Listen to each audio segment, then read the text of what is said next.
আজকে বাংলাদেশের সমস্ত মানুষের সচেতন হওয়া দরকার। ৭১ সালকে নতুন করে ৯০ সালকে নতুন করে জাগিয়ে তুলেছে 2024-এ 2025-এ। বাংলাদেশ একটা গণতান্ত্রিক রাষ্ট্র হবে। এইবার অনেক সুস্পষ্টভাবে সেই লক্ষ্যকে একটা রাজনৈতিক কর্মসূচিতে পরিণত করা হয়েছে।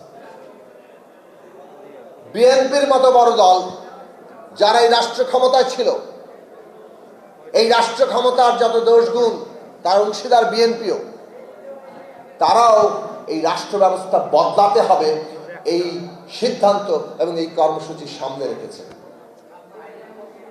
কাজেই এইটা বাংলাদেশের জন্য একটা ঐতিহাসিক মুহূর্ত। আজকে বাংলাদেশের সমস্ত মানুষের সচেতন হওয়া দরকার। আমরা ৩১ দফা যুগপৎ আন্দোলনে দিয়েছি, রাষ্ট্র ব্যবস্থাকে গণতান্ত্রিক করতে হবে। অভ্যুত্থান ৩১ দফার চাইতে আরো বেশি কিছু চায়। এত আত্মত্যাগ ৭১ সালকে নতুন করে ৯০ সালকে নতুন করে জাগিয়ে তুলেছে 2024-এ 2025-এ। বাছাই করা আলু আর স্পাইসি সিজনিং এ প্রাণ পোটাটা চিপস নাকি বিস্কিট খেয়ে বুঝে নাও। এবং সেই জাগিয়ে তোলার জায়গা আজকে আমাদের সমস্ত রাজনৈতিক শক্তির সামনে চ্যালেঞ্জ। কিভাবে আমরা মানুষের সেই স্বপ্ন প্রত্যাশা পূরণ করব, কিভাবে ইতিহাসের সেই মশাল আমরা আজকে পর্যন্ত নতুন করে জ্বালিয়ে নিয়ে যাব এবং এগিয়ে নিয়ে যাব। বাংলাদেশের এই বছরটি অত্যন্ত গুরুত্বপূর্ণ। এই বছর বাংলাদেশ রাষ্ট্রের নতুন পরিদর্শন হবে।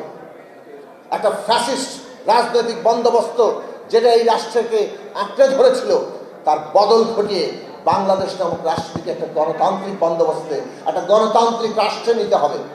সেই রাষ্ট্রের নেয়ার মানুষের আকাঙ্ক্ষা যেটা, সেইটা আজকে রাজনৈতিক নেতৃত্বকে ধারণ করা দরকার।